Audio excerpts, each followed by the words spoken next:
आदाब नाजरीन, मैं सनम एजाज और आप देख रहे हैं ग्राउंड रिपोर्ट। हालात और वाक़ात पर हमारी पहली नज़र। शुरुआत लाइन ऑफ कंट्रोल से।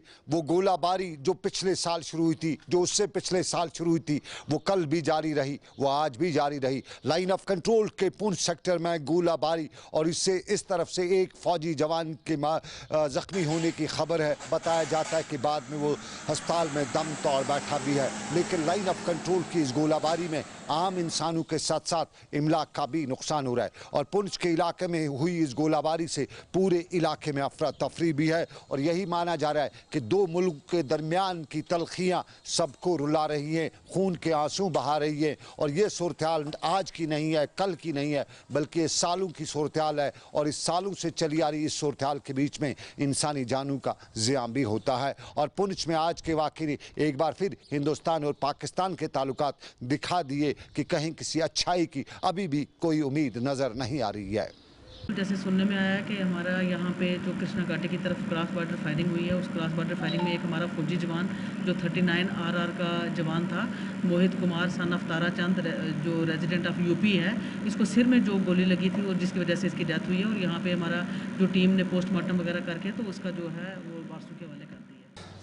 उस तरफ के चलाए गोले ने इस तरफ तो जान ले ली, लेकिन इस तरफ से चलाए गए गोलू ने उस तरफ क्या सूरत हाल की उसका मालूम नहीं हो सका। लेकिन बताया यही जाता है कि इधर से भी जोर की गोलाबारी की गई, इधर से भी जवाब दिया गया। लेकिन इस जवाब के बीच में बॉर्डर के लोगों के लिए राहत की एक सांस बंकर हुआ करती है। जब गोले गिरते हैं, जब गोले चलते हैं, तो मुकामी लोग बंकरों में पनाह लेते हैं। सरकार ने ये बंकर बनाने के लिए माली मावनत भी की, कुछ ने खुद भी ये बंकर बनाए। लेकिन इन बंकरों में रहना कितना अजाब जान हो सकता है, ये वही अंदाज़ा कर सकते हैं जो उन बंकरों में इन हालात में रहते हैं। ऊपर से गोले गिरने का ख़तरा, नीचे से पानी भरा हुआ, और बंकरों में भरा हुआ पानी मुकामी लोगों के लिए वबाल जान बना हुआ है। और लाइन ऑफ कंट्रोल के कई इलाकों में बने ये गोले बंकर पानी के बारिशों की वजह से अक्सर आम आबादी के लिए एक और मुसीबत लेके आते हैं।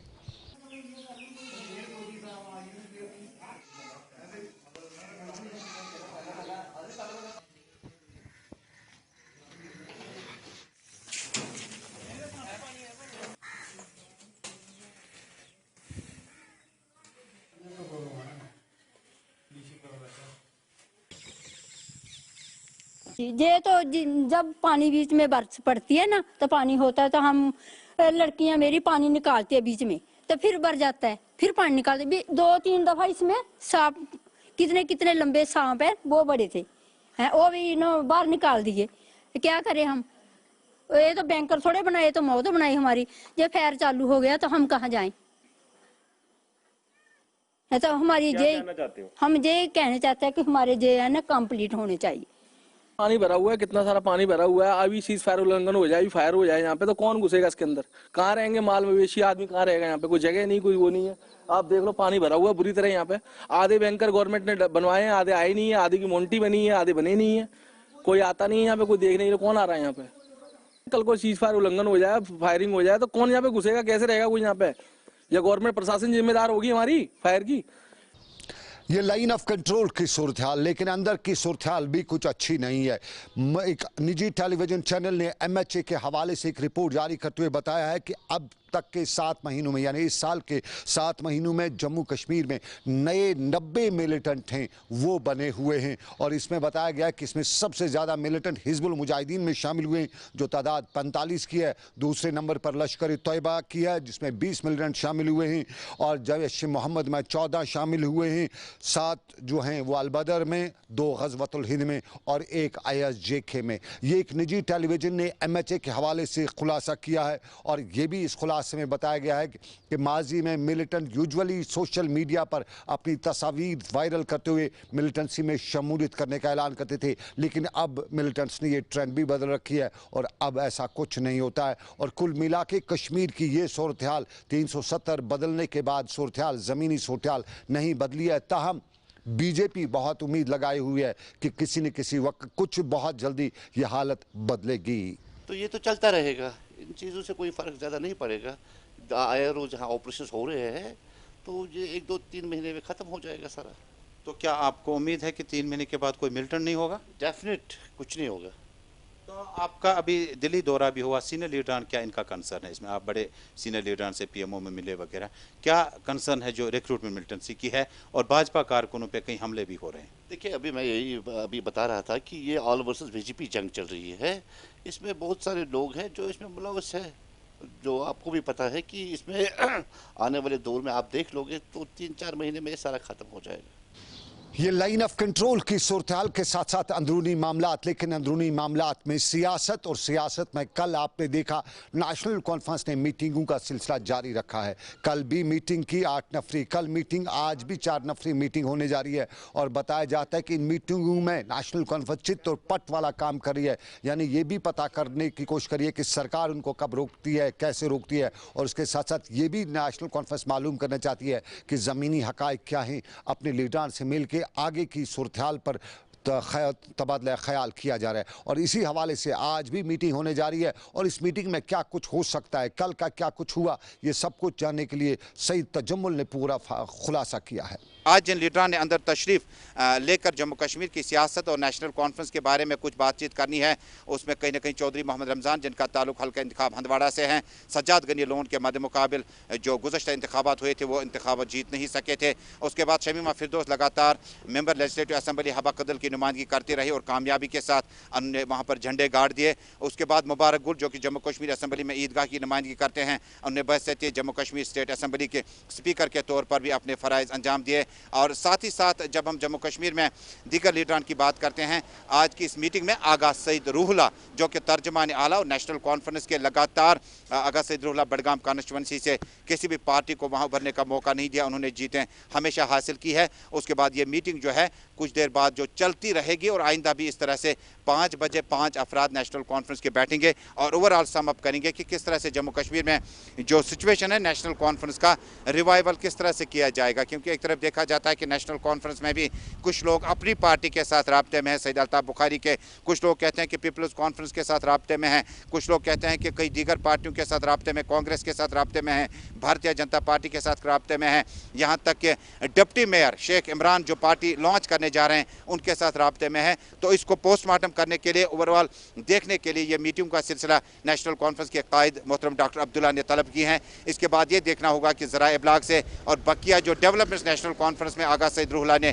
बहसत तर्जमान आला इस्तीफ़ा दिया था, उसके बाद व्हाट नेक्स्ट, क्या वो नेशनल कॉन्फ्रेंस में कंटिन्यू करेंगे या पार्टी पद से अपनी ज़ाती मसरूफियात की वजह से उन्होंने इस्तीफ़ा दिया। जो कुछ भी होगा नेशनल कॉन्फ्रेंस के लिए अहम तरीन दिन, लीडरान के लिए अहम तरीन दिन कि कितने लीडरान आ पाते हैं और कितने लीडरान जम्मू कश्मीर में मुख्तलिफ आ रहे हैं उनसे हासिल की जाएंगी। स्टेटहुड, जम्मू कश्मीर में डोमिसाइल सर्टिफिकेट्स, जम्मू कश्मीर में पॉलिटिकल इशूज़ को लेकर क्या डॉक्टर फारूक अब्दुल्ला का अगला रुख होगा।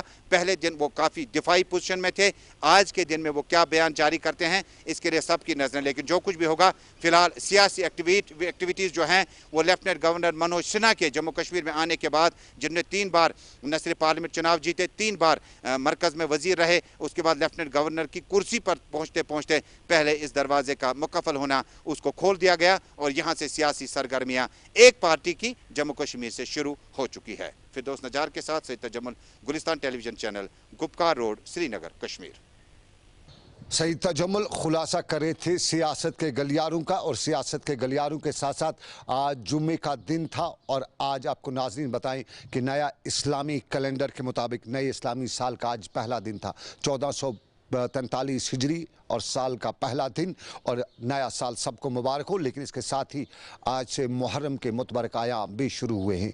माजी में इन आयाम के दौरान जल से जलूस भी निकाले जाते थे, मजालिस भी की जाती थी, लेकिन अब की बार कोविड ने कुछ बदल के रखा हुआ है और कोविड के बदलते हुए तेवरों को देखते हुए अब की बार ज़्यादातर तरजीह मसाजिद में मजालिस को ही दी गई है और अक्सर जगहों पर सिर्फ मजालिस मुनक्कद की जा रही हैं। ताहम कुछ जगहों पर जल से जलूस भी निकाले जा रहे हैं। लेकिन आज जुम्मे का दिन था और जुम्मे के दिन नमाज के बाद जल से जलूस निकाले गए।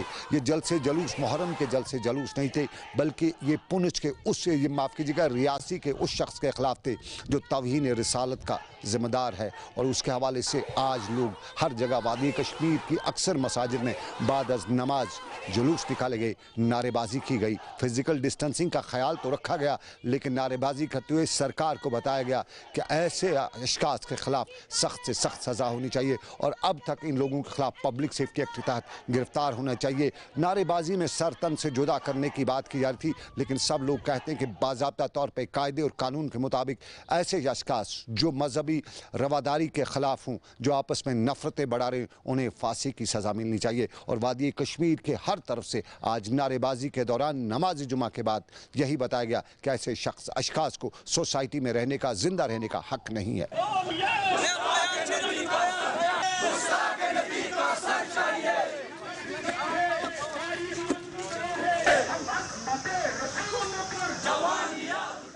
हमारा ये एहतजाज इसलिए है कि जो रियासी के एक डोंगी बाबा ने हमारे आका अलैहिस्सलाम की शान में जो गुस्ताखी की है, हमारा ईमान, हमारा सब कुछ दुनिया में हम जी रहे हैं और मर रहे हैं सिर्फ आका अलैहिस्सलाम की शान की खातिर।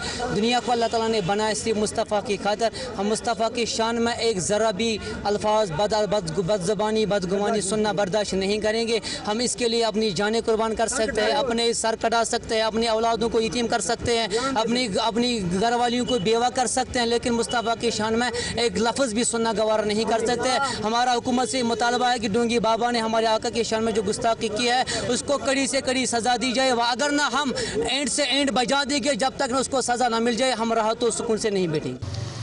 नमाज जुमा के बाद वादी के मुख्तलिफ इलाकों में जलसे और जुलूस भी, लेकिन आपको बताएं कि 1 महीना पहले की बात है, श्रीनगर के बिमना इलाके का स्कॉलर हिलाल अहमद गायब हुआ गांदरबल के इलाके से। तब से लेके आज तक उसका कोई अता पता नहीं चल सका। कभी बीच में बताया गया मिलिटेंसी ज्वाइन कर चुका है, कभी बताया गया कि मारा जा चुका है, कभी बताया गया कि कुछ पता नहीं है। और उसके लवाकिन लगातार अपीलें करते रहे, मुजाहरे भी करते रहे, सरकार से गुजारिश भी करते रहे और बताते रहे कि नई टेक्नोलॉजी है, नया सब कुछ है। तो इस सारे के बीच में एक शख्स जो गायब हुआ है उसके वायर अबाउट्स क्यों नहीं मालूम किए जाते हैं। और आज भी श्रीनगर में उसके लवाकिन प्रेस कॉलोनी में मुजाहरा करते हुए CBI के जरिए इस मामले की तहकीकात करने का मुतालबा कर रहे थे। हम इसलिए यहाँ पे प्रोटेस्ट कर रहे हैं कि पिछले 2.25 महीने होने को है, हमारे भाई का कोई अता पता नहीं है। हम पुलिस से रिक्वेस्ट करते हैं कि हमारी मदद कीजिए, आप पूरी तरीके से ढूंढ लीजिए कि वो है का। हमारी मदद अगर कर सकता तो खाली पुलिस कर सकती है। और हमारी होप सारी जुड़ी है जो नए LG साहब है उनसे कि वो हमारी मदद करे, हमारा ये दाद बिदाद सुने कि हम पे क्या बीत रही है पिछले 2.25 महीने से। और जो ये लड़के हैं उनको अपनी कस्टडी में ले पुलिस की, उनसे पूरी अच्छे तरीके से इन्वेस्टिगेट करें, उनको कि बोले कि आखिर ये हमारा बच्चा आप ही के साथ था, वो आखिर आप लोगों ने उनको रखा कहाँ। जो भी पता है उन लड़कों को ही पता है इस बारे में। हम पुलिस से पूरी तरीके से हाथ जोड़ के अपील करते हैं।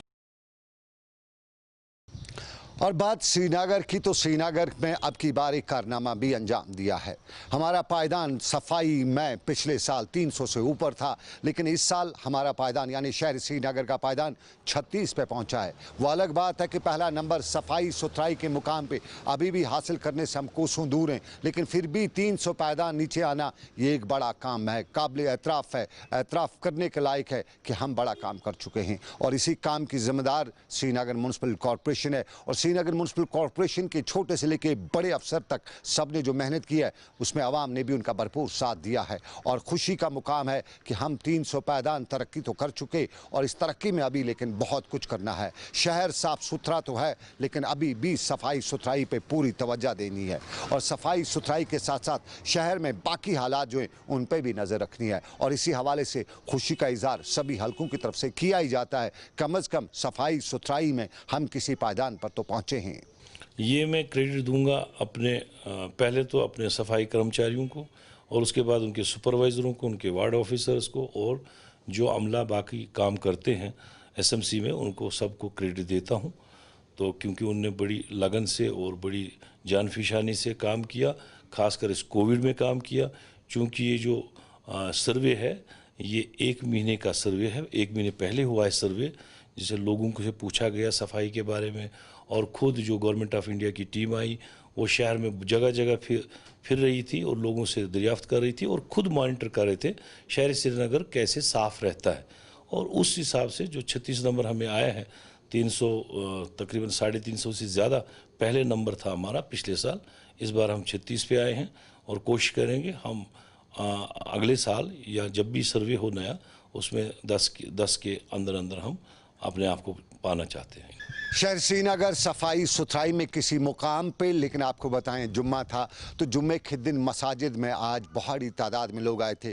फिजिकल डिस्टेंसिंग का पूरा ख्याल रखा था, मास्क भी पहने हुए थे और ज़रूरी है कि जब आप किसी जगह पे हों, गैदरिंग में हों या किसी दूसरे के पास हों तो मास्क ज़रूरी पहनना है। आप अगर अकेले हैं तो मास्क की ज़रूरत नहीं है, लेकिन किसी के पास अगर आपके 2 फुट की दूरी पर कोई शख्स खड़ा है तो मास्क ज़रूर पहनिएगा। और आज मसाजिद में जाते हुए मास्क का सबने ख्याल रखा हुआ था, अंदर अपनी जाय नमाज भी लेके गए थे। और वादी कश्मीर से लेके वादी रियासत जम्मू कश्मीर या यूं कहें यूटी जम्मू कश्मीर के मुख्तलिफ इलाकों में मसाजिद के बाहर आज पुलिस भी तैनात थी, ख्याल रख रही थी पुलिस। और पुंछ राजौरी में भी पुलिस इंतज़ामिया सब लोग मुतहरिक थे, वहाँ के हालात पर नज़र रखने के साथ साथ कोविड के हालात पर भी नज़र रखते हुए थे। और मसाजिद में जाने वालों को मुतनब्बे भी किया जा रहा था और उन्हें तलकीन भी की जा रही थी कि वो मास्क पहने। और SSP राजौरी से लेके SSP पुंछ दोनों मसाजिद के बाहर थे। श्रीनगर में भी पुलिस मसाजिद के बाहर नजर रखे हुए थी।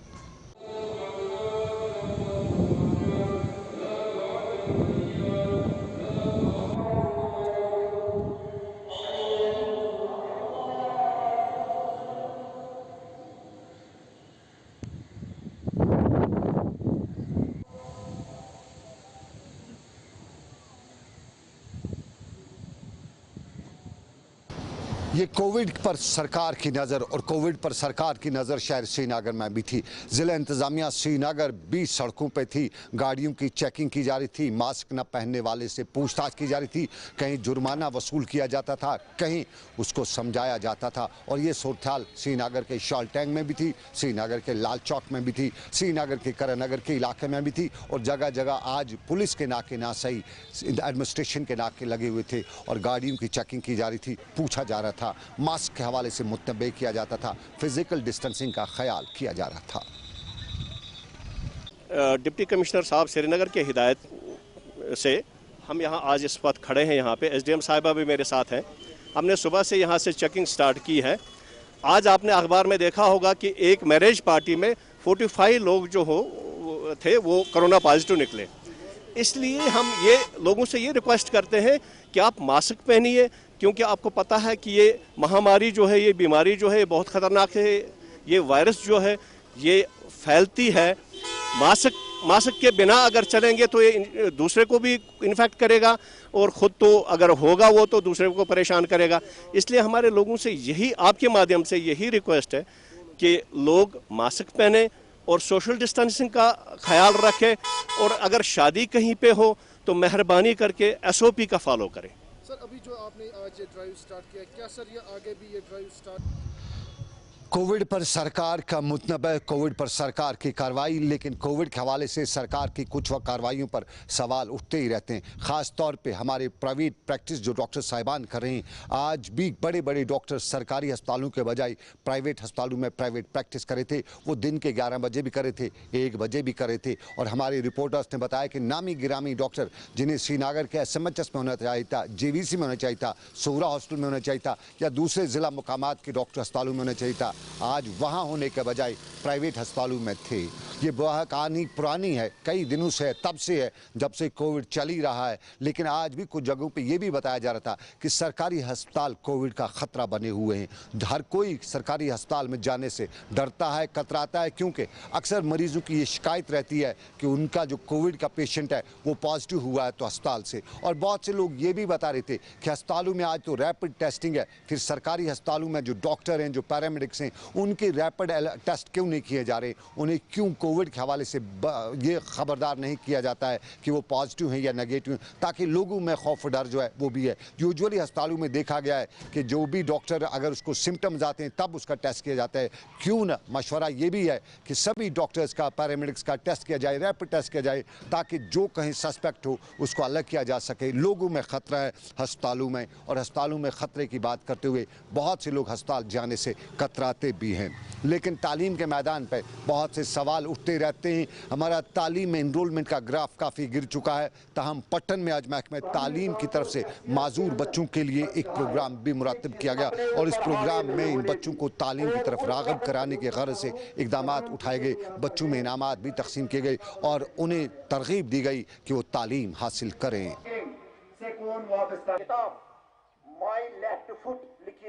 नशीनी है यही।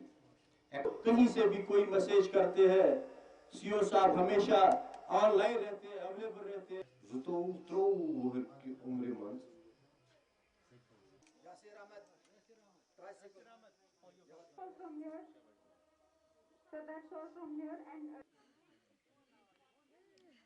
और किसी बच्चे की कोई प्रॉब्लम होगी वो भी मैं ऑन स्पॉट जाके सॉल्व करना चाहता हूँ, और जो हमसे सॉल्व नहीं हो सकती मैं रेफ़र करता हूँ ऊपर कि जहाँ कहीं भी मेरे समग्र शिक्षा के आईडी जो विंग है वो इस पर बहुत काम करती है। और मुझे ये खुशी है कि इतने जितने भी बच्चे हमें डिस्ट्रिक्ट में हैं, जितना भी उनका सामान आया हुआ है, हम जाकर खुद इसलिए बांटते हैं कि पेरेंट्स भी आकर जो भी चीज़ को चलाने के लिए कोई डिफ़िकल्टी आए, मेरे जितने भी टेक्नीशियंस हैं, मेरे आईडी कंपोनेंट के जितने टीचर हैं या जो भी मेरे साथी हैं जूनियर रिसोर्स पर्सनस, वो भी जाके ऑन स्पॉट पे दिखाते हैं कि इस इक्विपमेंट का कैसे इस्तेमाल करना है।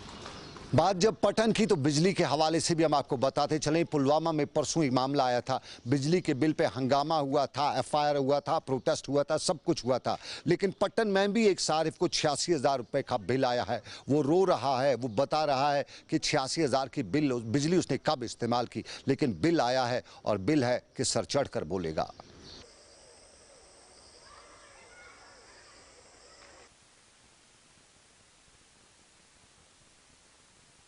जनाब वनकस हेचा मे तार लागे बने ये तार तह वुचम थोन लोर टोकरन पे गई तार खड़ा अस निवान रात कन 4 पहरन अन गटस मन पावर तुम पूर जनाब कहें बहुत ये मुसीबत मज यत वुन तक कर लाइन मैन इंतजार पार पोल तार दीतो दिख न कहें जनाब तार तो पोल हेकान अनित कह अलबत् बिल सोज हम ₹70,000 सोज हम हंग मंगस मज शोर्ट अयाल यह मजूर दोहस पे बह क्या कर अत मे यूत रफ्तार बह लोगमुत मुसीबत लोग यमो बह कर अयालस कन बह कर गवर्नमेंटस न तार न पोल न कह कसब बह थोहस तार मुसीबत लगे लोग क्या। पटन का नजदीकी इलाका बारामूला और बारामूला की कंडी गोहान इलाके की सड़क भी बिल का इंतजार कर रही है, क्योंकि वहां की बिल बनी हुई है, लेकिन बिल बनने के बाद भी सड़क का बेआमदरफ्त नहीं है और मुकामी लोग इसी चीज को लेकर वाविला भी कर रहे हैं।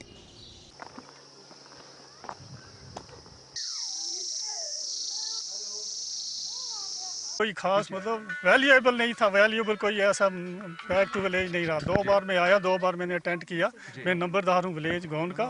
हमारी आबादी है इस वक्त 2-2.5 हज़ार आबादी है और कम से कम 200 चूल्हा है, जिसमें 60 सिखों के घर हैं, 150 चूल्हा जो है इस वक्त वो मुसलमानों के घर हैं। तो मगर यह है कि आए 2 बार इन्होंने कैंप लगाए मगर बेकार ही रहा, उसकी कोई वैल्यू नहीं रही। हमने इनको कहा कि पहले, इन्होंने कहा हमारे साथ वादे किए कि हम पहले आपको पानी देंगे, पहले गाँव को पानी देंगे फिर हम किसी और गाँव। मगर ये हुआ कि आज इस इर्द गिर्द कम से कम 12 गाँव विलेजों को इन्होंने ये पानी सप्लाई कर दिया, मगर हमें वैसे का वैसा ही जैसा हमारा पहला हिसाब था वही था। पानी आता है 1-2 घंटे में पानी देते हैं, फिर पानी में जो हमारे काम है वो इसी तरह पेंडिंग है। रोड्स है, हमारे पानी का मसला है, हमारे चश्मे हैं, हमारे स्कूलों की ये खस्ता हालत है। ये देखें आप, हमारा स्कूल आज 5-8 साल से, ये स्कूल 8 साल से इसका छत नहीं है, छत भी इसका चला गया। अंदर बेग साहब थे हमारे, जावेद बेग साहब, हाँ पहले थे। जावेद बेग साहब ने यहाँ पे काम किया? कोई काम नहीं, कोई कुछ काम नहीं हुआ। आया नहीं, हमने देखा एक बार आया, बस रास्ते में मिला, बाकी हमारा काम कोई नहीं हुआ। इधर गांदरबल वहीदपोरा की सड़क भी इसी परेशानी से दो चार है। इलाके की सड़क पिछले 8 सालों से खस्ता हो चुकी है। मुकामी लोगों का इल्ज़ाम है कि सरकार को बताया, अरबाब इक़दार तक बात पहुंचाई, लेकिन किसी ने सुना नहीं और आज भी वहां की सड़क वही पुरानी कहानी दोहराती है जो 8 साल पुरानी थी।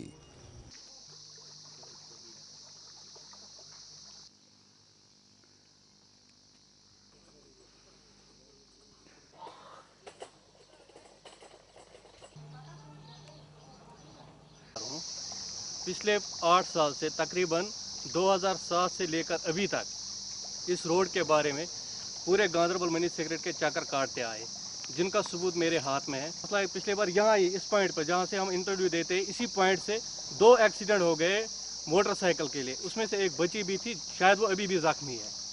लेकिन आज तक ये डिस्ट्रिक्ट एडमिनिस्ट्रेशन गांदरबल माथ से टच नहीं होता है। इसके बाद हमने दोबारा इस पर एप्लीकेशन दिया था 2020 में ही, हाल ही में मार्च में। उसका रसीद भी हमारे पास है, वो मेरे हाथ में है इस वक्त। लेकिन अभी तक एस्टिमेट बना है, खाली एस्टिमेट उठाते हैं, काम नहीं करते हैं। लिहाजा हम, और दूसरा मसला ये है कि ये जो रोड है मनी सेक्रेटरी एग्जाम ऑफिस से ज़्यादा 2.5 किलोमीटर दूर होगा, जो यहाँ पे नज़र भी नहीं देते हैं कि ये सही है या गलत है।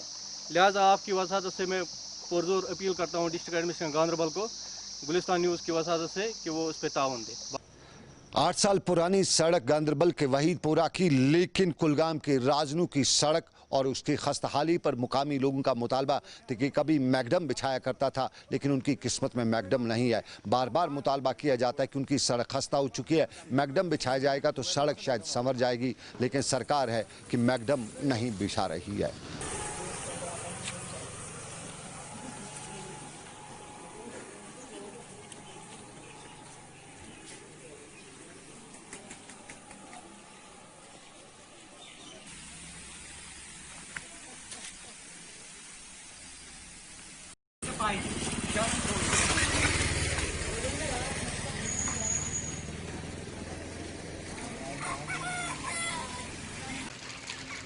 कोंड रजू रोड यह बर्बाद रोड गुमत, अत मुश्किलात ज़बरदस्त, इन मैग्नमेशन गसन कह इन गो बिचारन यह रोड क्लियर गसन, कल मुश्किलात मज ग मुश्किलात दूर।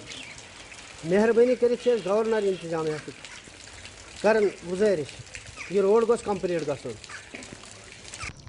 बात सड़कों की, तो मुगल रोड भी एक सड़क हुआ करती थी। कभी इस मुगल रोड पर बड़ी तादाद में ट्रैफिक चला करता था, लेकिन कोविड के नाम पे मुगल रोड को बंद किया जा चुका है। उधर कश्तवाड़ से कोकरनाग तक समथन के रास्ते से चलने वाली शाहराह को भी बंद किया गया है, और कई लोग इल्ज़ाम आयद करें कि कहीं न कहीं इसमें कुछ लोगों की साजिश है इन शाहराहों को बंद करने की, कनेक्शन काटने की, और ये कनेक्शन काटने की वजह कुछ लोग सियासत से भी जोड़ रहे हैं, कुछ दूसरे मामलात भी बता रहे हैं। लेकिन सरकार से अपील की जाती है कि सिमथन कोकरनाग सड़क को भी खोला जाए, मुगल रोड को भी काबिल आमदरफ्त बनाया जाए। काबिल आमदरफ्त तो है, लेकिन कहा जाता है कि कोविड के नाम पे इन सड़कों को बंद किया गया है, और सड़कों का बंद करना उस पर कुछ लोगों को एतराज़ भी है। लेकिन आपको बताएं, आप देख रहे थे ग्राउंड रिपोर्ट समीर के साथ, मुझे दीजिए इजाज़त, रखिए अपना ख्याल, अल्लाह हाफिज़।